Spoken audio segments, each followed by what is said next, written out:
Kenny was a man who lived for adventure. He had been hiking for many years, conquering some of the most challenging trails in the southwestern United States.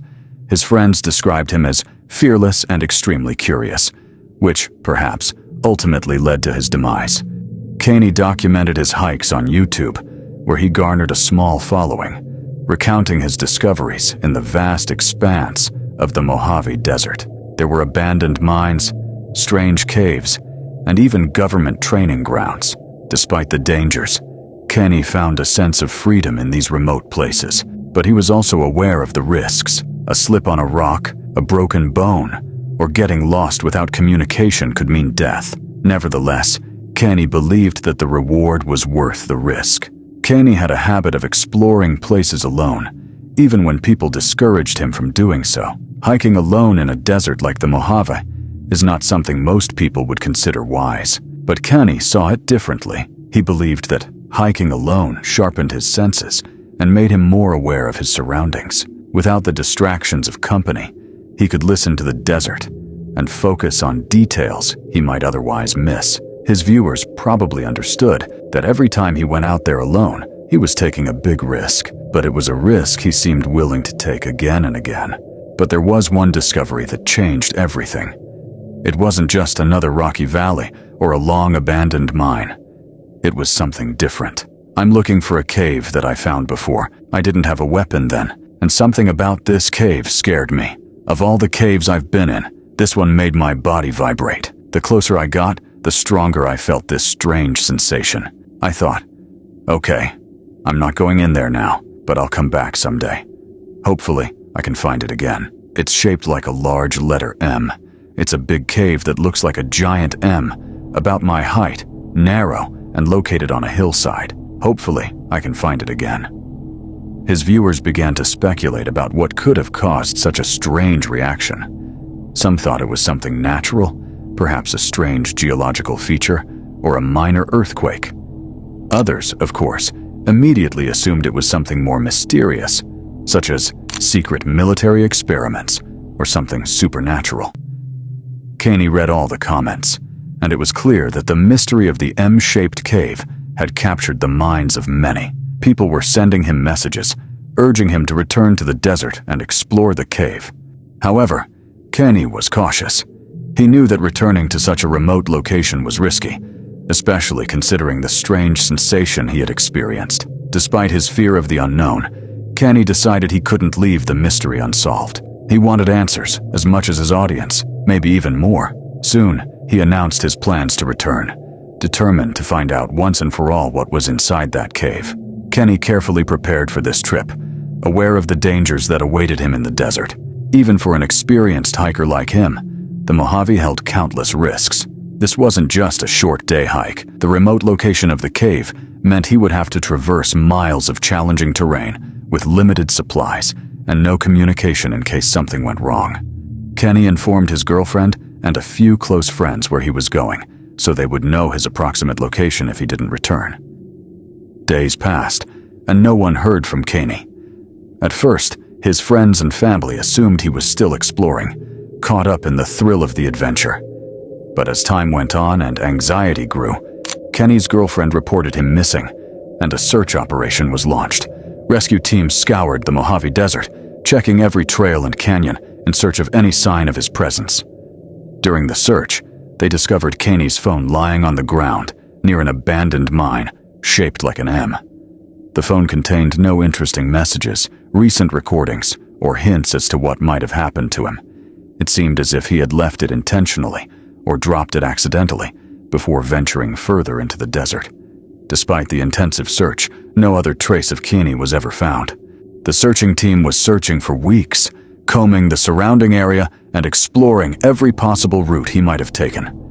But the desert is vast, and its rocky, uneven terrain makes searching for a person extremely difficult. With no further evidence and no trace of Kenny, the search was eventually called off, leaving his friends, family, and viewers with more questions than answers. The M-shaped cave quickly became the focal point of all theories about what might have happened. The mystery surrounding Kenny drew a community of enthusiasts, explorers, and internet detectives. One of the many theories involves Kenny's sister, Debbie Witch. In 2018, her store was robbed. An unknown man broke in through a glass window with a crowbar, stealing an iPad and other small items. Many who are fascinated by the Kenny mystery are absolutely convinced that it was him, based on surveillance footage. Debbie has never even hinted that it was Kenny, but people are clearly desperate to know what happened to him. To this day, Kenny's case remains unsolved.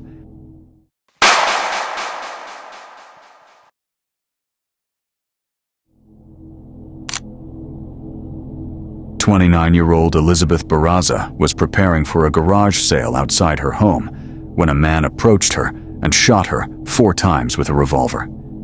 Despite video footage of the shooting captured by a surveillance camera on a neighbor's doorstep, the shooter's identity has never been established. It was dark, and the camera wasn't close enough to capture anything more than a dark figure. Additionally, authorities stated that the killer may have been disguised in a wig and a long coat.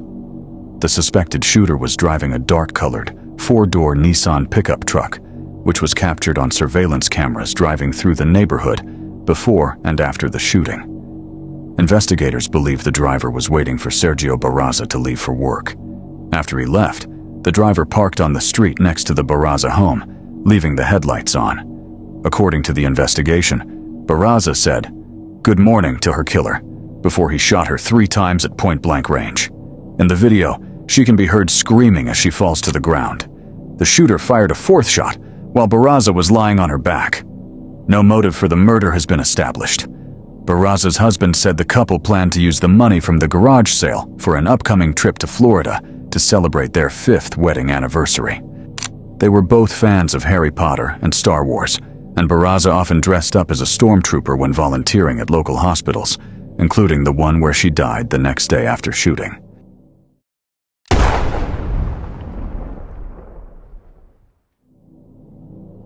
In Midland, Texas, on the morning of April 18, 2016, it was still dark when 45-year-old Missy Bevers, a fitness instructor and mother of 3, woke up at her usual time. She was devoted to her fitness classes and often held early morning sessions. That day, she had a workout scheduled at Creekside Church, and she was accustomed to arriving early to prepare everything. Around 4:20 a.m., Missy entered the church. Her headlights briefly illuminated the parking lot before going out. With her workout equipment and supplies in hand, she headed inside, likely unaware of the danger awaiting her. She did not know that someone had already broken into the church several hours before her arrival. Creekside Church was empty, but by 3:50 a.m., a figure appeared inside, wandering through the hallways, later raising troubling questions. Surveillance cameras captured this person, dressed head to toe in tactical gear. Instead of heading to the office, safe, or any other obvious target, the individual walked around, opening doors, checking rooms, and tapping on walls. Their footsteps were calm. It seemed they were not looking for anything specific, but rather waiting for someone. Around 4:20 a.m., just as Missy entered the church, the camera footage abruptly stopped. It remains unclear how much time passed between Missy's entry and her encounter with the uninvited guest, but it is known that she was soon found dead. Her body was discovered by students who arrived for class a little later. The scene they witnessed was shocking. Missy had sustained multiple injuries, presumably inflicted by a hammer found near her body. After her death, investigators turned to the surveillance footage, hoping to find clues to identify the killer. However, the recordings raised more questions than answers. While the figure moved through the church, they occasionally broke various items and smashed glass, leading police to speculate that the person was attempting to stage a robbery gone wrong. However, this theory seemed unlikely since the thief did not take Missy's bag or tablet. It also remained unclear why the church was chosen and what the motive was if it was indeed a robbery. Investigators repeatedly reviewed the footage to find the smallest details and noticed the killer's strange gait, moving somewhat awkwardly, as if wearing shoes too large or simply having an unusual walking style. Internet detectives began comparing the gait to people in Missy's circle, and when comparing the person in tactical gear to a video of her father, they did appear somewhat similar. However, this piece of evidence, if it could be called that, was extremely weak and only highlighted how mysterious and complicated the case was. The police initially speculated that the intruder might be a woman, as the gait looked like someone wearing oversized or heavy clothing. However, this theory also led nowhere. As investigators continued to analyze the footage, they reached out to Missy's family, friends, and acquaintances, hoping to find a motive or clue pointing to a suspect. They inquired about her relationships, recent conflicts, and schedule, looking for anything that might explain why someone would attack her. Missy's husband, Brandon, her 3 children, and close friends fully cooperated, sharing information about her life and possible issues. According to those close to her, Missy was loved, devoted to her family, and passionate about her work as a fitness instructor. However, some friends mentioned that Missy had recently expressed concern about strange messages she received on social media. These messages on LinkedIn reportedly came from an unknown man and were described as creepy and odd. The police tried to find this person, but the trail eventually went cold. Investigators documented everything they learned, but none of the evidence pointed to a specific suspect. To this day, the case of Missy Bevers remains completely unsolved.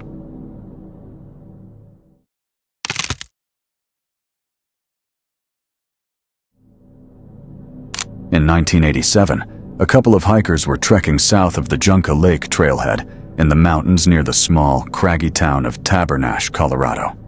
They stumbled upon the wreckage of a crashed airplane. The hikers reported the discovery to the authorities, leading to a thorough search of the area. During the investigation of the crash site, Dale Wood, a Colorado sheriff's deputy, noticed a VHS tape hanging from a tree.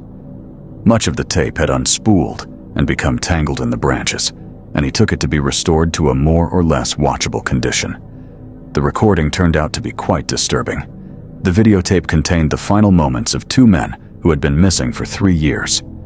On August 10, 1984, they had taken off from Granby Airport, intending to land at Jeffco Airport in a small Cessna Guide dog aircraft. However, they never reached their destination.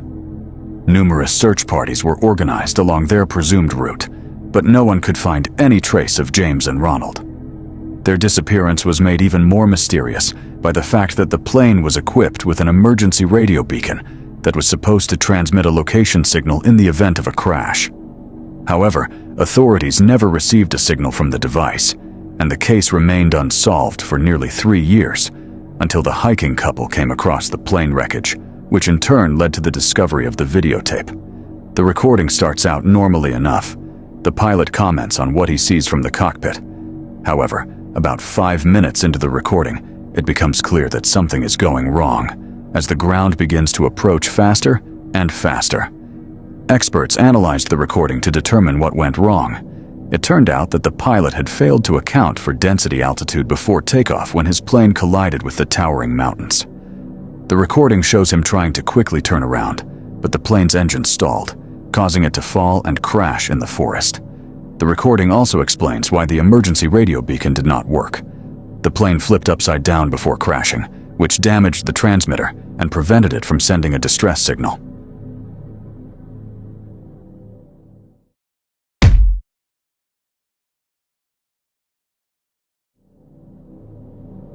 On June 1st, 2024, a YouTube channel called Found Memories uploaded a video titled Tape 92, Found Footage, Jason Sleeping. The video begins with the operator setting up a camera pointed at a sleeping child. Aside from the child tossing and turning a few times in his sleep, nothing else happens in this nearly 30-minute video. There aren't even any unusual sounds in the background. Despite the fact that nothing remarkable happens in the video, there is something unsettling about it. According to the video description, the original tape was simply labeled Jason Sleeping. The uploader also explained that he found the recording in a box of abandoned videotapes, and he decided to archive the footage. However, the main question remains unanswered.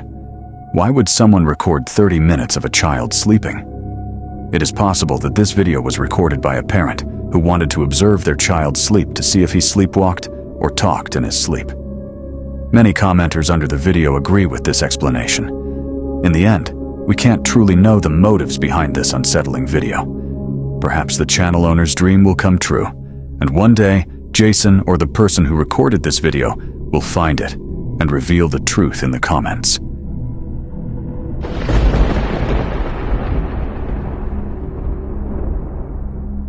On May 31st, 2013, the loud sound of a tornado siren echoed through the street of El Reno, Oklahoma.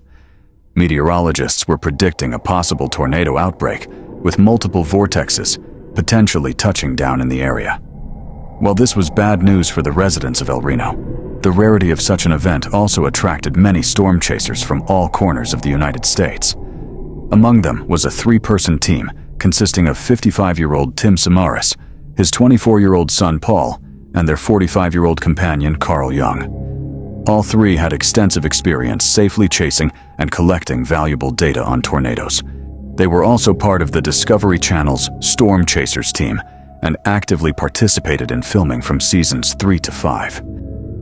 In May 2013, the trio arrived in the storm area a few days before the event to thoroughly analyze it before hunting. Unfortunately, the tornado on May 31st proved unpredictable, even for their extensive knowledge. Around 6 p.m., an EF3 tornado touched down, but the tornado soon became more dangerous, turning into an EF5, the most intense category of tornado. But even that status could not fully convey the terrifying power of this tornado. The vortex had a radius of 2.6 miles, 4 kilometers, making it the largest tornado ever recorded. Wind speeds reached over 310 miles per hour, 500 kilometers per hour. Carl and the Samaras brothers tried to move parallel to the tornado in order to observe it from a safe distance. Unfortunately, the tornado unexpectedly changed direction and moved directly towards their vehicle.